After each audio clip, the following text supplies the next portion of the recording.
Hello friends, welcome to my channel the physics lab. मैं हूं आपकी टीचर, आप हो मेरे दोस्त। क्योंकि हम जब दोस्त बन के पढ़ते हैं तो अच्छे से हमें चीज़ें समझ में आती हैं, क्योंकि टीचर के साथ वो इक्वेशन नहीं बन पाती। तो आप मुझे अपना दोस्त समझिए और मैं आपको अपने फ्रेंड्स की तरह ही ये टॉपिक पढ़ाऊँगी। तो हमारा आज का टॉपिक है इलेक्ट्रोस्टैटिक पोटेंशियल एंड कैपेसिटेंस। हमारी जो 12th क्लास की फिज़िक्स है उसका जो यूनिट 1 है इलेक्ट्रोस्टैटिक्स, उसका चैप्टर 1 हम पढ़ चुके हैं। आज हम पढ़ने वाले हैं चैप्टर 2। तो आज हम नया चैप्टर स्टार्ट कर रहे हैं, चैप्टर 2, जिसका नाम है electrostatic potential and capacitance. Reference books में अगर आप देखेंगे तो उसके अकॉर्डिंग हम उनके 2 चैप्टर्स कर चुके हैं। उन्होंने इलेक्ट्रोस्टैटिक पोटेंशियल को 3rd चैप्टर में रखा है और कैपेसिटेंस को 4th चैप्टर में रखा है। यानी कि वो इस पार्ट को 1C बोलते हैं और इस पार्ट को 1D बोलते हैं। Is it clear? सो आप इसे जो मर्जी समझिए, लेकिन NCERT के हिसाब से चैप्टर 2 में इलेक्ट्रोस्टैटिक पोटेंशियल एंड कैपेसिटेंस दोनों कंबाइन हैं। तो सबसे पहले हम ये पार्ट ले लेते हैं इलेक्ट्रोस्टैटिक पोटेंशियल का। आज जो है हम इस पे फोकस करेंगे, ये वाला पार्ट हम इसका आज स्टार्ट कर रहे हैं। तो इलेक्ट्रोस्टैटिक पोटेंशियल हमेशा की तरह सबसे पहले हम क्या समझते हैं? हम समझते हैं चैप्टर का नेम। अगर हमें चैप्टर का नेम पता होगा तो हमें चैप्टर ईजीली समझ में आ जाता है। तो इलेक्ट्रोस्टैटिक पोटेंशियल जो चैप्टर का नाम है, आज हम उसी को ही अच्छे से समझने वाले हैं। तो इलेक्ट्रोस्टैटिक पोटेंशियल को समझने से पहले हमें 3 और टर्म्स समझनी पड़ेंगी। इसको समझने के लिए एक हमें 4 स्टेप प्रोसेस आज फॉलो करना होगा। इसको समझने से पहले 3 और चीज़ें मैं आपको समझाऊंगी, उसके बाद आप इस चीज़ को आराम से, आसानी से, ईजीली समझ पाएंगे। तो सबसे पहली चीज़ जो हम जानेंगे, इसको समझने के लिए जो हमें जाननी ज़रूरी है, वो है इलेक्ट्रोस्टैटिक पोटेंशियल एनर्जी डिफरेंस। अगर हमें ये पता लग गया, फिर इससे हम पता लगाएंगे इलेक्ट्रोस्टैटिक पोटेंशियल एनर्जी क्या होती है, वो डिफ़ाइन करेंगे। जब हमें इलेक्ट्रोस्टैटिक पोटेंशियल एनर्जी समझ में आ जाएगी, फिर हम इलेक्ट्रिक पोटेंशियल एनर्जी डिफ़ाइन करेंगे।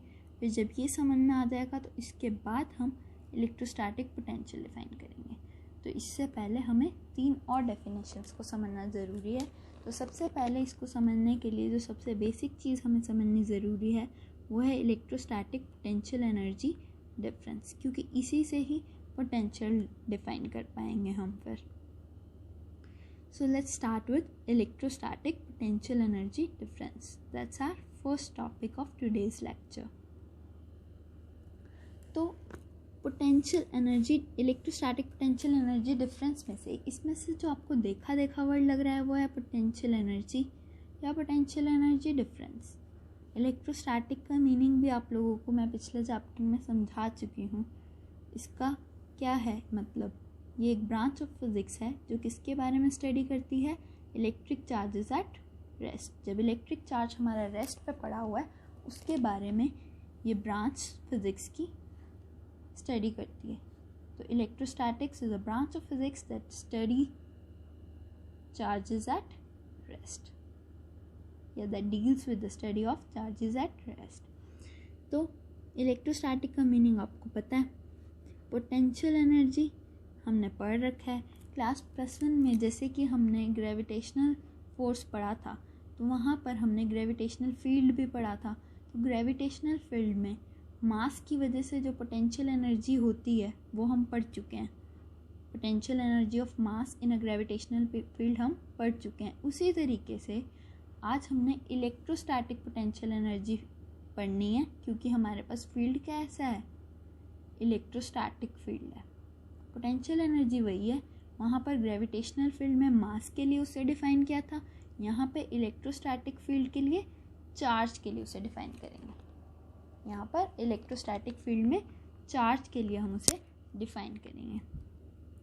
तो चलिए स्टार्ट करते हैं। हमें पता है, हमने पढ़ा है पोटेंशियल एनर्जी क्या होती है। जब भी हम किसी चीज़ पे वर्क करते हैं, जैसे कि स्प्रिंग हमने पहले प्रीवियस क्लासेस में पढ़ा है कि कोई स्प्रिंग है, उसको प्रेस करने के लिए जब हम फोर्स लगाते हैं तो हमें कुछ वर्क डन करना पड़ता है। वो वर्क उस स्प्रिंग के अंदर पोटेंशियल एनर्जी की फॉर्म में स्टोर हो जाता है, और जब हम उसको रिलीज़ करते हैं तो वो वापस बैक आता है विद अ काइनेटिक एनर्जी, क्योंकि जो पोटेंशियल एनर्जी उसमें स्टोर हुई होती है वही पोटेंशियल एनर्जी उस काइनेटिक एनर्जी में चेंज हो जाती है। ये हम पढ़ चुके हैं स्प्रिंग के केस में, ग्रेविटेशन के केस में, ग्रेविटेशनल फोर्स के केस में पढ़ चुके हैं। लेकिन अब हमने क्योंकि नई चीज़ जाननी है, क्या जानना है, इलेक्ट्रिक फील्ड जाना है या इलेक्ट्रोस्टैटिक फील्ड को जाना है। तो इलेक्ट्रोस्टैटिक फील्ड के केस में चार्ज के रिस्पेक्ट में जो एनर्जी होती है, पोटेंशियल एनर्जी, वो आज हमने पढ़नी है। तो electrostatic potential energy is basically energy possessed by charge in electric field. तो आइए इसको डिफ़ाइन करने से पहले कुछ बेसिक चीज़ समझ लेते हैं। तो इलेक्ट्रोस्टैटिक पोटेंशियल एनर्जी डिफरेंस को समझने के लिए सबसे पहले मैं एक चार्ज लेट कर लेती हूँ प्लस क्यू।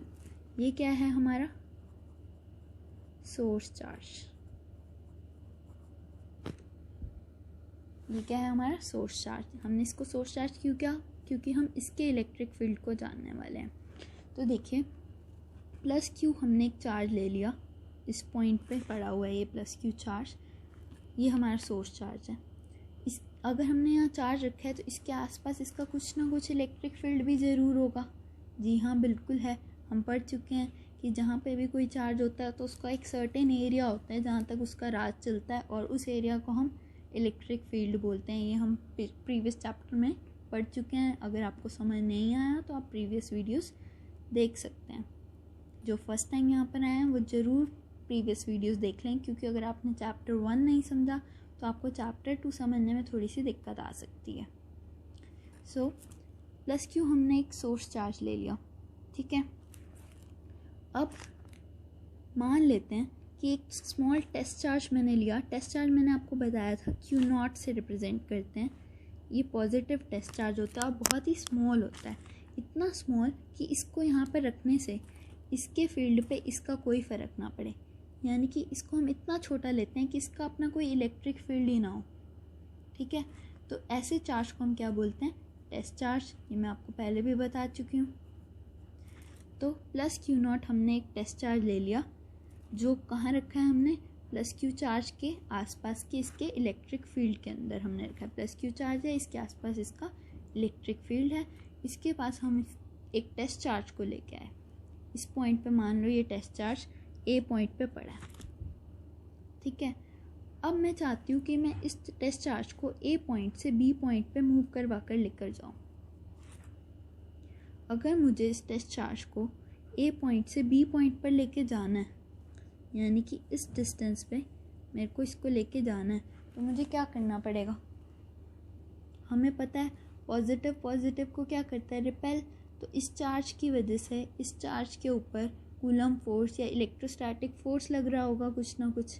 वो किस डायरेक्शन में लगेगा, जो इन दोनों चार्जेस को लाइन ज्वाइन करती है उसी लाइन के अलोंग अपोजिट डायरेक्शन में, यानी कि ये हमारा जो है फोर्स लग रहा होगा इसके ऊपर, इलेक्ट्रिक फोर्स जिसके ऊपर लग रहा है इस टेस्ट चार्ज के ऊपर, इस सोर्स चार्ज की वजह से जो इलेक्ट्रिक फोर्स या कूलम फोर्स जो लगेगा, जिसकी वैल्यू 1/4πε0 Q1 Q2 अपॉन में r² फोर्स हमने पढ़ा था, वो फोर्स इसके ऊपर लग रहा होगा।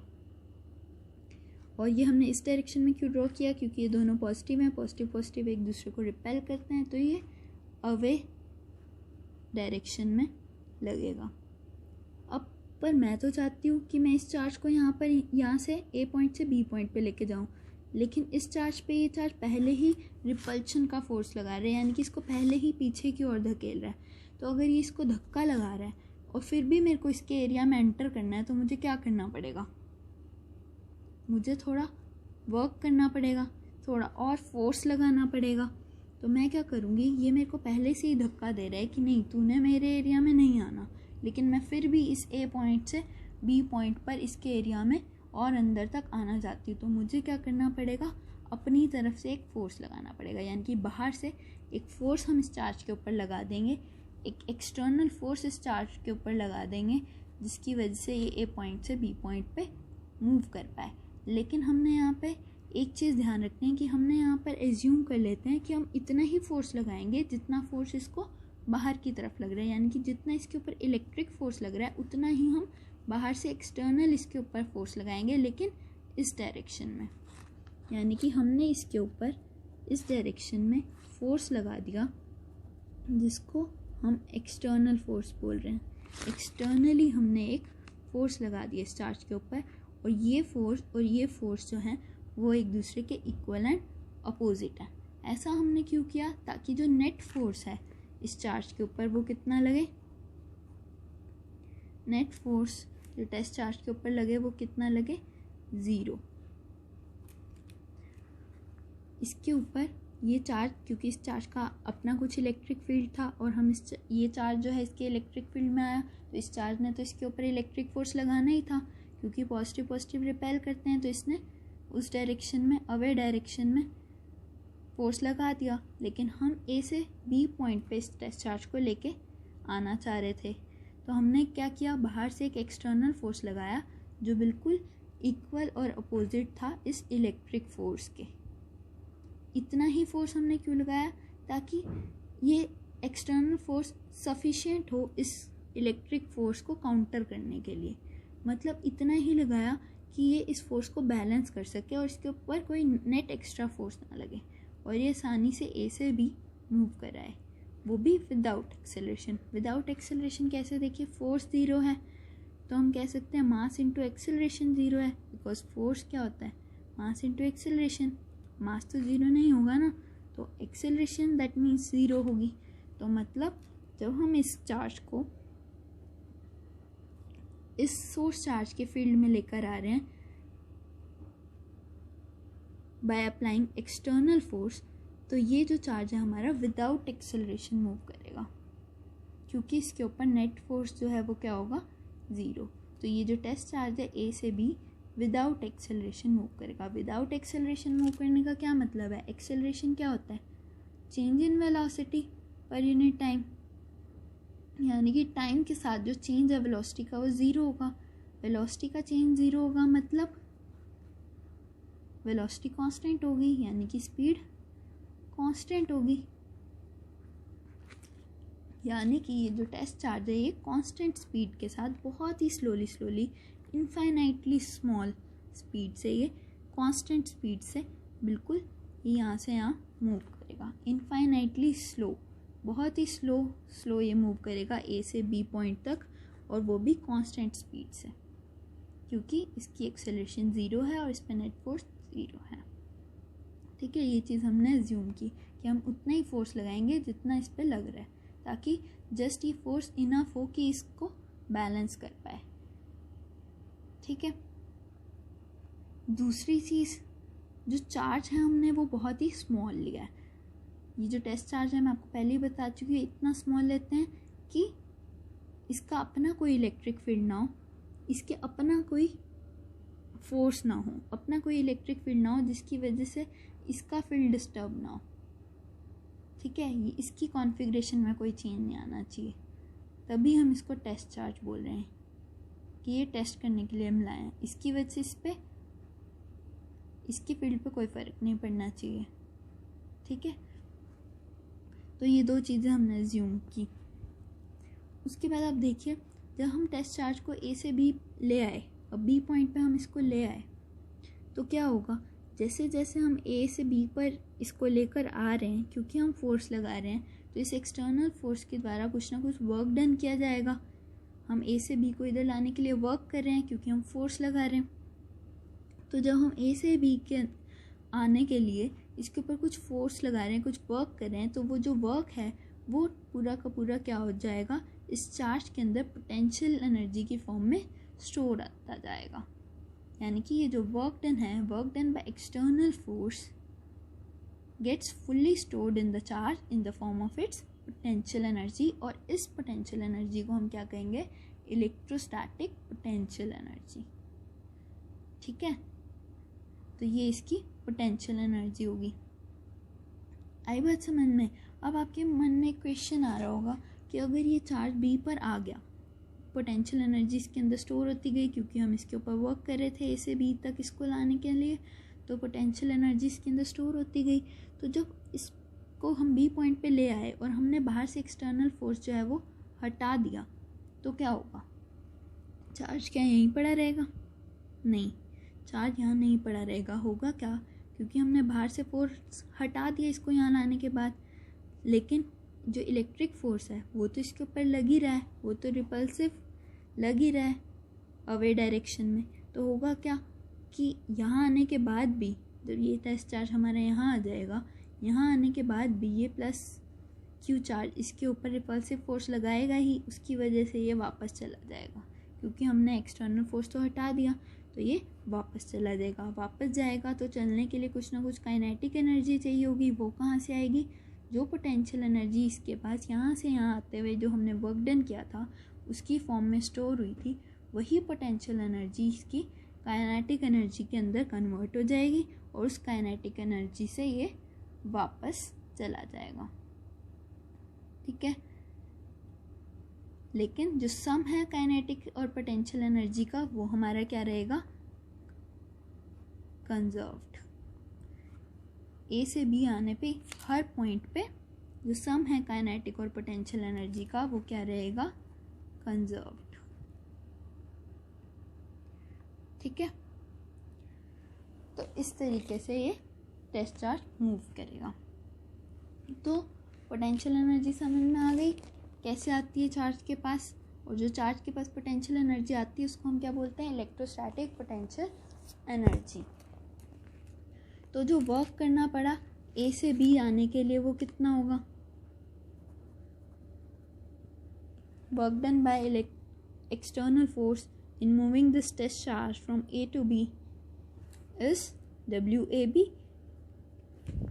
क्या फॉर्मूला होगा इसका? कैसे लिखेंगे इसको? कैसे रिप्रेजेंट करेंगे? हमें पता है वर्क क्या होता है, फोर्स इनटू डिस्प्लेसमेंट।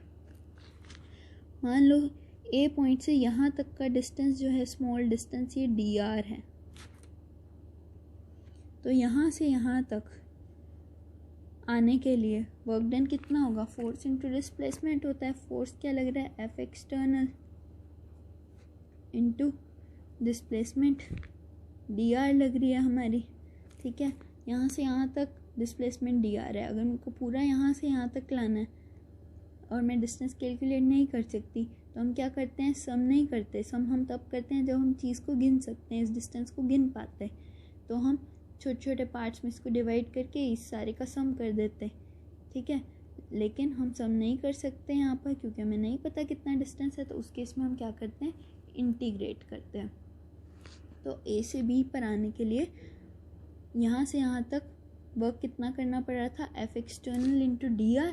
टोटल अगर मुझे यहाँ से यहाँ तक का निकालना है work done in going from A to B, तो हम क्या करेंगे?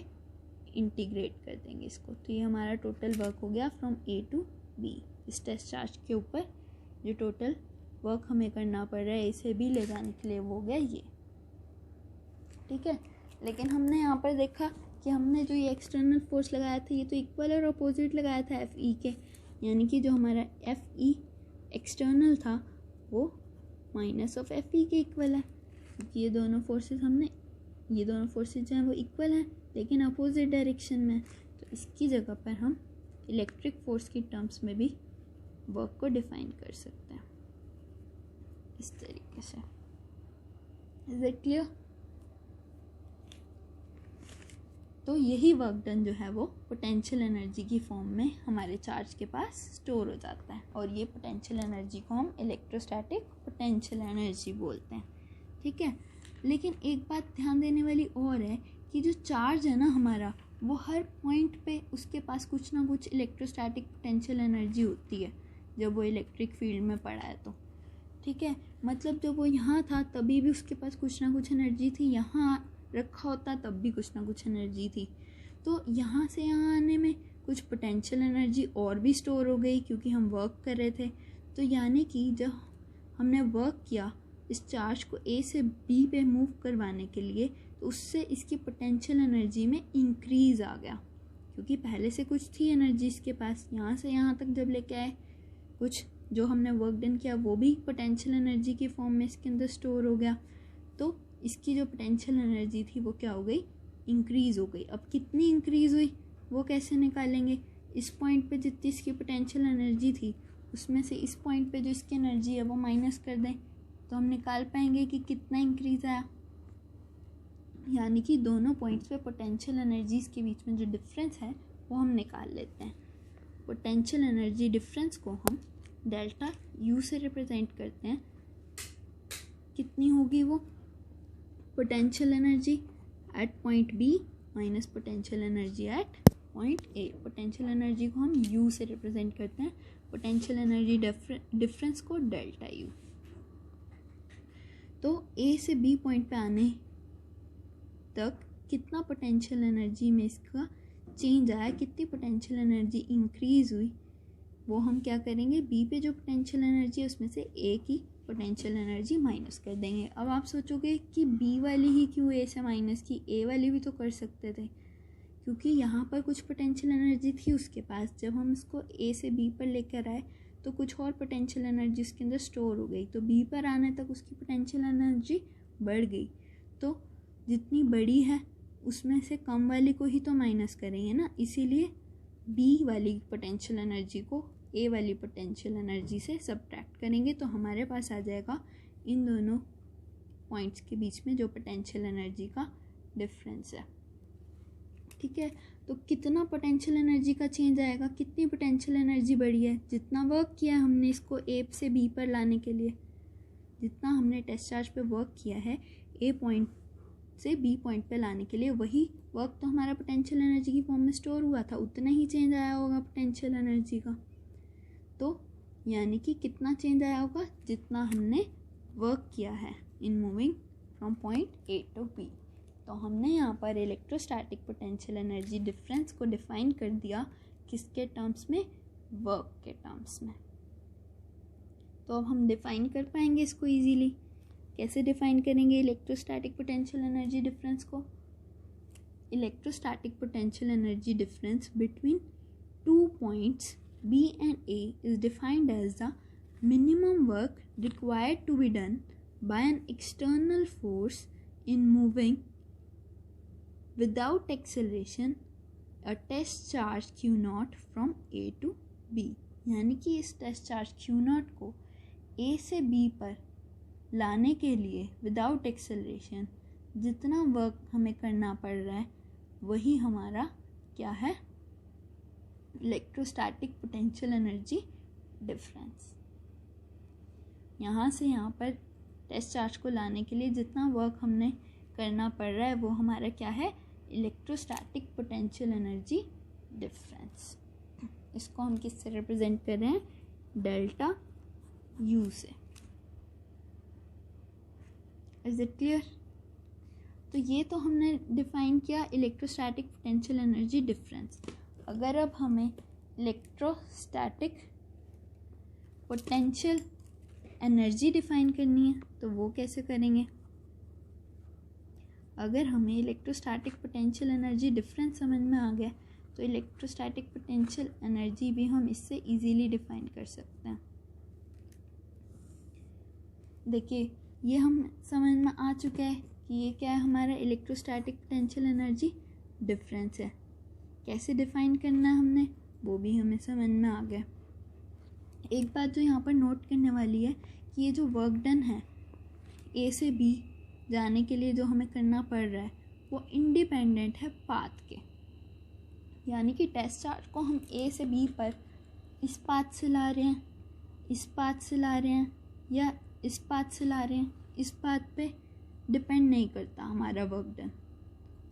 ठीक है, वर्क डन सिर्फ इनिशियल और फाइनल पॉइंट्स पे डिपेंड करता है, पाथ पे डिपेंड नहीं करता, क्योंकि वर्क डन हमारा स्केलर क्वांटिटी होती है। तो जो वर्क डन है वो हमारा पाथ इंडिपेंडेंट है, पाथ पे डिपेंड नहीं करता, सिर्फ इनिशियल और फाइनल पॉइंट पे डिपेंड करता है।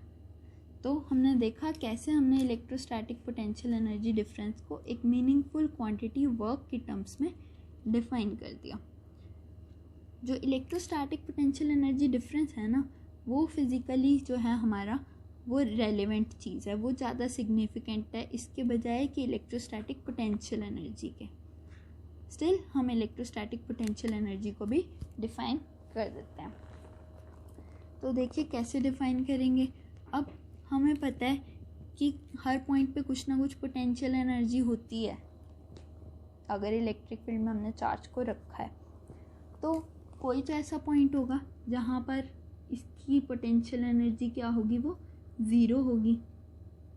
एक्चुअली हमें फ्रीडम दी जाती है कि हम किसी भी पॉइंट पे पोटेंशियल एनर्जी को ज़ीरो ले सकते हैं, लेकिन जितनी भी हमारी बुक्स हैं उसमें पोटेंशियल एनर्जी को इन्फिनिटी पे ज़ीरो लिया जाता है। मतलब पोटेंशियल एनर्जी को कहाँ पर ज़ीरो एज्यूम करके चल रहे हैं, एट इन्फिनिटी। इन्फिनिटी पे जो है हमारी पोटेंशियल एनर्जी क्या लेकर चलते हैं, हम ज़ीरो लेके चलते हैं।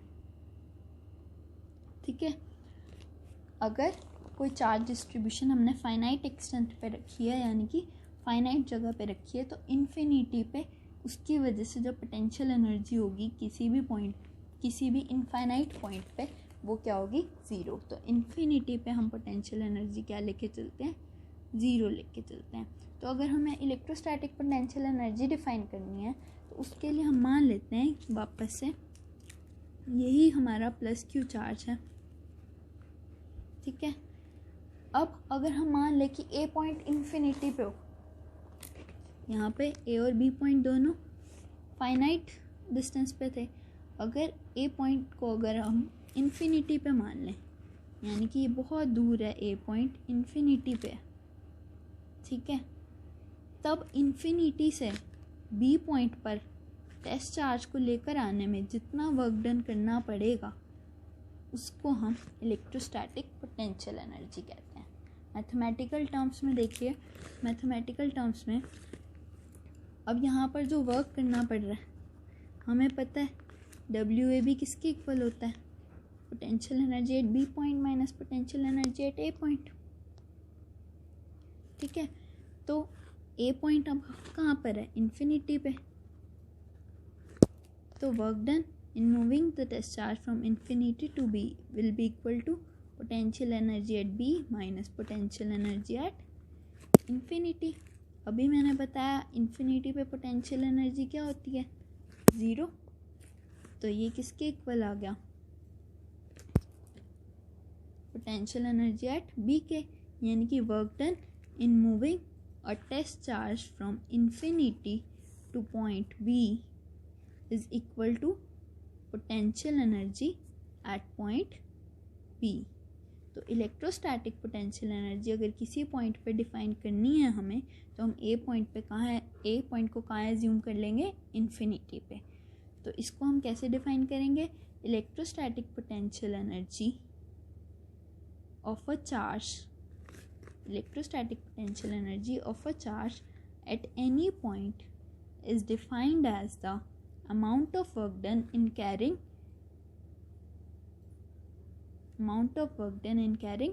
test charge from infinity to that point without acceleration। Simple सी बात है। देखो, electrostatic potential energy difference define करना है तो हम क्या करेंगे, टेस्ट चार्ज को किसी एक फाइनाइट पॉइंट से लेके दूसरे एक फाइनाइट पॉइंट पे लेके जाएंगे। लेकिन अगर खाली इलेक्ट्रोस्टैटिक पोटेंशियल एनर्जी एक पॉइंट पे बतानी है, डिफरेंस नहीं बताना, तब हम एक पॉइंट को इन्फिनिटी पे मान लेंगे। फिर इन्फिनिटी से इस पॉइंट पे लाने के लिए जितना वर्क डन करना पड़ेगा वो क्या होगा, इलेक्ट्रोस्टैटिक पोटेंशियल एनर्जी। अगेन, अगर मुझे किसी टेस्ट चार्ज को work done in moving a test charge from a point A to point B without acceleration is defined as electrostatic potential energy difference, and work done in moving a test charge from infinity to a certain point without acceleration is known as electric potential energy at that point। मतलब किसी test charge को एक finite point से दूसरे point पर अगर आप लेकर जा रहे हो तो जितना वर्क डन करना पड़ रहा है वो किसके फॉर्म में करना पड़ रहा है, इलेक्ट्रोस्टैटिक पोटेंशियल एनर्जी डिफरेंस की फॉर्म में। उससे हम क्या डिफाइन कर पा रहे हैं, इलेक्ट्रोस्टैटिक पोटेंशियल एनर्जी डिफरेंस। लेकिन अगर इन्फिनिटी से किसी पॉइंट पे लेके आना पड़ रहा है हमें टेस्ट चार्ज को, तो उसके लिए जितना वर्क डन करना पड़ रहा है वो किसकी फॉर्म में स्टोर हो रहा है कि उस पॉइंट की पोटेंशियल एनर्जी कितनी है। सिर्फ इतना सा डिफरेंस है। अगर आपको इलेक्ट्रोस्टैटिक पोटेंशियल एनर्जी डिफरेंस समझ में आ गया और इलेक्ट्रोस्टैटिक पोटेंशियल एनर्जी भी समझ में आ गई, तब अब हम नेक्स्ट टॉपिक पे चल सकते हैं, जो कि क्या है हमारा इलेक्ट्रिक पोटेंशियल डिफरेंस। अब अगर हमें ये दोनों चीज़ें समझ में आ गई हैं, ये और ये, तो अब हम electric potential difference easily define कर सकते हैं। इसके लिए अब हमें क्या करना है, इलेक्ट्रिक पोटेंशियल डिफरेंस क्या होता है, ये भी इलेक्ट्रिक फील्ड का ही कैरेक्टरिस्टिक है। इलेक्ट्रिक फील्ड जब हमने डिफाइन किया था तो वो इलेक्ट्रिक फील्ड क्या थी, एक वेक्टर क्वांटिटी थी, लेकिन इलेक्ट्रिक पोटेंशियल डिफरेंस क्या है, ये एक स्केलर क्वांटिटी है। तो है ये इलेक्ट्रिक फील्ड का ही characteristic, it's just a scalar quantity, और इलेक्ट्रिक फील्ड जो था वो वेक्टर क्वांटिटी था। तो ये हमने खुद से ही डिफाइन करी हुई एक हमारी टर्म है, ठीक है। हमें पता है कि जो हमने यहाँ पर पोटेंशियल एनर्जी डिफरेंस या पोटेंशियल एनर्जी डिफाइन करी, जहाँ पे भी मैं पोटेंशियल एनर्जी या पोटेंशियल एनर्जी डिफरेंस की बात कर रही हूँ, मतलब मैं इलेक्ट्रोस्टैटिक पोटेंशियल एनर्जी या इलेक्ट्रिक पोटेंशियल एनर्जी की ही बात कर रही हूँ। इस चैप्टर में जो भी पोटेंशियल एनर्जी की हम बात करेंगे वो इलेक्ट्रिक पोटेंशियल एनर्जी यानी कि इलेक्ट्रोस्टैटिक पोटेंशियल एनर्जी ही होगी। तो देखिए यहाँ पर जो हमने पोटेंशियल एनर्जी डिफाइन करी वो किस पे डिपेंड कर रही थी, हमारी टेस्ट चार्ज पे डिपेंड कर रही थी।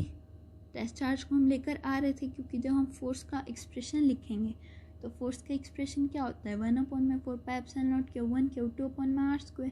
वहाँ पे ये चार्ज भी लिखेंगे, ये चार्ज भी लिखेंगे, तो दोनों चार्ज उसमें इन्वॉल्व हो रहे हैं। तो टेस्ट चार्ज पे भी हमारा ये वर्क डन डिपेंड कर रहा है, जो ए से बी तक जाने के लिए हमें करना पड़ रहा है, यानी कि वर्क डन डिपेंड कर रहा है। तो ये पोटेंशियल एनर्जी डिफरेंस भी डिपेंड कर रही है किस पे, टेस्ट चार्ज के मैग्नीट्यूड पे। तो चीज़ों को आसान करने के लिए जब हमें इस कैरेक्टरिस्टिक को टेस्ट चार्ज के इंडिपेंडेंट बनाना हो तो हम क्या करेंगे, टेस्ट चार्ज से इंडिपेंडेंट बनाना हो हमें इस पोटेंशियल एनर्जी डिफरेंस को या पोटेंशियल एनर्जी को, तो हम क्या करेंगे, इसको हम डिवाइड कर देंगे चार्ज से। अगर हम इसको टेस्ट चार्ज से डिवाइड कर देंगे तो ये क्वांटिटी हमारी टेस्ट चार्ज के इंडिपेंडेंट हो जाएगी, क्योंकि इसके एक्सप्रेशन में हमारा टेस्ट चार्ज आएगा ऊपर। जब हम नीचे टेस्ट चार्ज से डिवाइड कर देंगे, Q0 magnitude of test charge से डिवाइड कर देंगे, तो ऊपर जिसके एक्सप्रेशन में टेस्ट चार्ज आएगा उसको जब हम डिवाइड करेंगे तो टेस्ट चार्ज के मैग्नीट्यूड से टेस्ट चार्ज का मैग्नीट्यूड यानी कि Q0 से Q0 कैंसिल हो जाएगा। तो ये क्वांटिटी जो है हमारी किसके इंडिपेंडेंट हो जाएगी, टेस्ट चार्ज के इंडिपेंडेंट हो जाएगी। फिर वो जो क्वांटिटी आएगी उसको हम क्या बोलेंगे, इलेक्ट्रिक पोटेंशियल या इलेक्ट्रिक पोटेंशियल डिफरेंस। यानी कि जो वर्क डन हमने यहाँ पर WAB डिफाइन किया था उसको अगर मैं चार्ज से डिवाइड कर दूँ तो मैं क्या क्वांटिटी को डिफाइन कर रही हूँ, इलेक्ट्रिक पोटेंशियल डिफरेंस को। इलेक्ट्रिक पोटेंशियल डिफरेंस को हम डेल्टा V से रिप्रेजेंट करते हैं। जैसे इलेक्ट्रिक पोटेंशियल एनर्जी डिफरेंस को हम डेल्टा U से रिप्रेजेंट कर रहे थे, ऐसे ही इलेक्ट्रिक पोटेंशियल डिफरेंस को हम डेल्टा V से रिप्रेजेंट करते हैं। इलेक्ट्रिक पोटेंशियल एनर्जी डिफरेंस हमारा WAB के इक्वल था। अगर मैं इसको इस क्वांटिटी को टेस्ट चार्ज के इंडिपेंडेंट बनाना चाहती हूँ तो मैं इसको टेस्ट चार्ज से डिवाइड कर दूँगी, तो जो हमारी क्वांटिटी आएगी उसको हम क्या बोलेंगे, इलेक्ट्रिक पोटेंशियल डिफरेंस। तो इलेक्ट्रिक पोटेंशियल डिफरेंस को हम कैसे डिफाइन करेंगे, electric potential difference between two points in an electrostatic field is defined as the amount of work done in carrying unit positive test charge from A to B along any path between two points। क्योंकि हमारा जो electric potential है वो scalar quantity है, path पे depend नहीं करती, सिर्फ इनिशियल और फाइनल पॉइंट्स पे डिपेंड करती है। तो हमने यहाँ per unit positive test charge क्यों बोला, अगर मैं इसकी वैल्यू +1 ले लूँगी, अगर इसकी वैल्यू +1 ले लूँगी तो डेल्टा V वर्क डन के इक्वल हो जाएगा।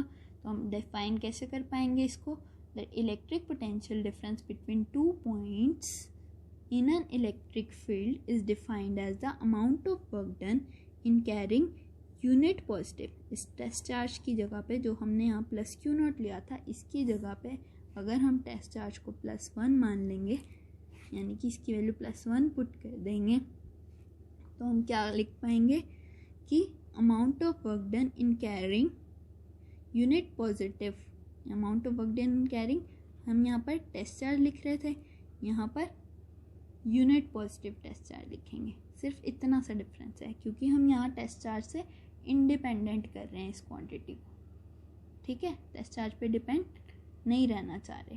तो amount of work done in carrying unit positive test charge from A to B is defined as the electric potential difference. इसकी डेफिनेशन में हम क्या बोलेंगे, अमाउंट ऑफ वर्क डन या minimum amount of work required to be done in moving a test charge from A to B। यहाँ क्या बोलेंगे, minimum amount of work done in moving unit positive test charge, amount of work done in moving unit positive test charge from A to B। या फिर अगर आप +1 नहीं लिखना चाहते तो आप इसको ऐसे भी डिफाइन कर सकते हो, amount of work done in moving a test charge from, या इसको इस तरीके से भी लिख सकते हो, amount of work done per unit test charge. कैसे डिफाइन करेंगे, amount of work done per unit test charge in moving it from point A to B। Per unit test charge बोल लो या फिर यूनिट पॉजिटिव ले लो, इसकी value 1 ले लो, तो बिल्कुल वर्क के इक्वल ही हो जाएगा। तो हम बोल पाएंगे amount of work done in moving unit positive test charge. दूसरी डेफिनेशन ये हो सकती है कि amount of work done per unit test charge, ठीक है। तो इन दोनों के बीच में कितना फ़र्क है, सिर्फ इतना फ़र्क है, पोटेंशियल एनर्जी डिफरेंस में हम टेस्ट चार्ज Q0 लेके चलते हैं, पोटेंशियल डिफरेंस के लिए हम इस टेस्ट चार्ज को +1 मान लेते हैं, या इसको वर्क डन को, इस पोटेंशियल एनर्जी डिफरेंस को हम डिवाइड कर देते हैं Q0 से, ताकि ये जो हमारा इसका एक्सप्रेशन है ये Q0 से इंडिपेंडेंट हो जाए। Is that clear. A point पे जो पोटेंशियल होगा इलेक्ट्रिक पोटेंशियल वो VA से रिप्रेजेंट करेंगे, बी पॉइंट पे जो पोटेंशियल होगा उसको VB से रिप्रेजेंट करेंगे। तो डेल्टा V को हम VB माइनस VA लिख सकते हैं, electric potential eight point B minus electric potential eight A, जैसे हमने डेल्टा U को डिफाइन किया था, लिख सकते हैं।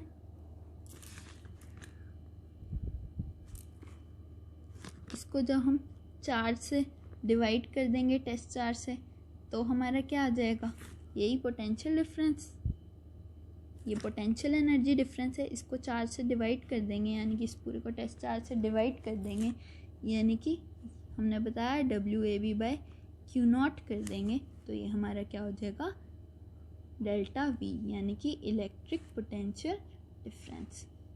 इसको जब हमने Q0 से डिवाइड किया, यानी कि इसको भी हम ऐसे लिख सकते हैं। तो ये हमारा वेरियस फॉर्मूलाज हो गए इलेक्ट्रिक पोटेंशियल डिफरेंस को निकालने के लिए। ध्यान रहे U को हम, UB क्या है, electric potential energy at point B, PV क्या है, electric potential eight point B। ये पोटेंशियल है V और U पोटेंशियल एनर्जी है। तो इलेक्ट्रिक पोटेंशियल डिफरेंस हमने डिफाइन कर दिया। जैसे हमने इलेक्ट्रिक पोटेंशियल एनर्जी के लिए टेस्ट चार्ज को इन्फिनिटी पे मान लिया था, A पॉइंट को इन्फिनिटी पे मान लिया था, ऐसे ही इसके केस में भी हम क्या करेंगे, इलेक्ट्रिक पोटेंशियल को डिफाइन करने के लिए हम A पॉइंट को कहाँ पे मान लेंगे, इन्फिनिटी पे कहाँ पे मान लेंगे, इन्फिनिटी पे। जैसे कि ये डेफिनेशन हमने डिफाइन की थी, electric potential energy between 2 points in an electric field is defined as the amount of work done in carrying unit positive test charge from A to B along any path था। तो उसकी definition में, electric potential की definition में हमारा क्या आ जाएगा, amount of work done in carrying unit positive test charge from infinity to that point. Is it clear? Electric potential at any point is defined as the amount of work done in moving, इसकी जगह पे unit positive test charge, amount of work done in moving unit positive test charge from infinity to that point. Electric potential at any point is defined as the minimum amount of work done in moving unit positive test charge from infinity to that point. इसमें क्या बोल रहे थे? Amount of work done in moving unit positive test charge from A to B. इसमें infinity to that point. ये इसके equivalent है. फ़र्क क्या है कि इसको हमने क्या किया है, टेस्ट चार्ज के इंडिपेंडेंट बना दिया है. तो हम इसको या तो +1 लिखते हैं या हमने इसको इस टेस्ट चार्ज से डिवाइड कर दिया. तो इसकी डेफिनेशन में हमने टेस्ट चार्ज की जगह पे यूनिट पॉजिटिव टेस्ट चार्ज बोलना है. सेम जो इलेक्ट्रिक पोटेंशियल एनर्जी की डेफिनेशन होती है उसकी जगह पे हम टेस्ट चार्ज की जगह पे अगर यूनिट पॉजिटिव टेस्ट चार्ज बोल देंगे तो वो हमारी इलेक्ट्रिक पोटेंशियल की डेफिनेशन हो जाएगी. तो ये जो 4 टर्म्स हैं आपस में इंटर रिलेटेड हैं, एक दूसरे के ऊपर डिपेंडेंट हैं. तो ये 4 चीज़ें जो हैं हमारी वो आपस में इंटरडिपेंडेंट है. ये चीज़ हमें समझी, फिर हमने ये चीज़ समझी, फिर हमने ये चीज़ समझी और फिर हम इलेक्ट्रिक पोटेंशियल तक पहुँचे. तो ये था हमारे चैप्टर का मीनिंग. इलेक्ट्रोस्टैटिक पोटेंशियल या इलेक्ट्रिक पोटेंशियल एक ही बात है. आई बात समझ में? तो इसको कैसे डिफाइन करेंगे? जैसे हमने यहाँ पर यू भी डिफाइन किया था, W work done in moving infinity to B point. ऐसे ही वी भी क्या डिफाइन करेंगे, work done in moving infinity to B point divided by test charge. जैसे यहाँ हमने टेस्ट चार्ज से डिवाइड किया पोटेंशियल एनर्जी डिफरेंस को, तो हमारे पोटेंशियल एनर्जी डिफरेंस यानी कि WAB को, तो हमारे पास क्या आ गया, इलेक्ट्रिक पोटेंशियल डिफरेंस. ऐसे ही यहाँ पर हमने work done in moving charge from infinity to B को अगर टेस्ट चार्ज से डिवाइड किया तो हमारे पास आ गया इलेक्ट्रिक पोटेंशियल की definition. Electric potential at some point B हमने डिफाइन कर दिया. तो कैसे डिफाइन करेंगे? Electric potential at any point in a region of electric field is defined as the minimum work done in carrying a unit positive charge from infinity to that point without acceleration. तो जो हमारा electric potential है वो क्या है, हमारी scalar quantity है. क्या है? स्केलर क्वांटिटी है. पोटेंशियल इसकी जो यूनिट्स हैं वो क्या है, SI यूनिट जो है इसकी वो क्या है, वोल्ट. क्या है? वोल्ट. कैपिटल V से रिप्रेजेंट करेंगे. तो अब कोई आपसे पूछ ले कि how will you define 1 volt या when will the electric potential be 1 volt, तो कैसे डिफाइन करोगे? Electric potential at a point is said to be 1 volt. कब होगा ये 1 वोल्ट? ये 1 वोल्ट तब होगा जब वर्क डन 1 जूल होगा और टेस्ट चार्ज की वैल्यू 1 कूलम होगी, तभी इलेक्ट्रिक पोटेंशियल 1 वोल्ट होगा. तो कैसे डिफाइन करेंगे 1 volt? Electric potential at a point is said to be 1 volt when 1 joule of work is done in moving a charge from infinity to that point. आई बात समझ में? Electric potential of at a point is said to be 1 volt when 1 joule of work is done in moving 1 coulomb of positive charge from infinity to that point against the electric field of against the electric force of field. ऐसे ही आप 1 volt potential difference 1 volt कब होगा वो भी define कर सकते हो. Same इसी तरीके से potential difference between any 2 points in an electric field is said to be 1 volt when 1 joule of work is done in moving a positive charge of 1 coulomb from 1 point to another point. इसमें हम from 1 point to another point बोल रहे हैं, उसमें हम इसमें हम from infinity to that point बोल देंगे। जस्ट इतना सा डिफरेंस है। तो क्लियर है। सिमिलरली जैसे इसका सिग्निफिकेंस है, इसके मुकाबले सब ज़्यादा, ऐसे ही इलेक्ट्रिक पोटेंशियल डिफरेंस ज़्यादा सिग्निफिकेंट है इलेक्ट्रिक पोटेंशियल के कंपैरेटिवली। ठीक है, तो चारों टर्म्स आपको समझ में आ गई होंगी।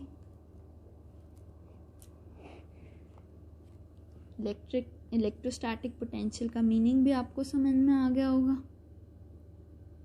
अगर नहीं आया तो आप इसको वीडियो को एक बार दोबारा देख सकते हैं, तो और क्लियरली आपको समझ में आ जाएगा। अगर आपको ये टॉपिक समझ में आया हो तो हमारे चैनल को लाइक, शेयर एंड सब्सक्राइब करें और नेक्स्ट टॉपिक को समझने के लिए ट्यून इन रहें। Thank you.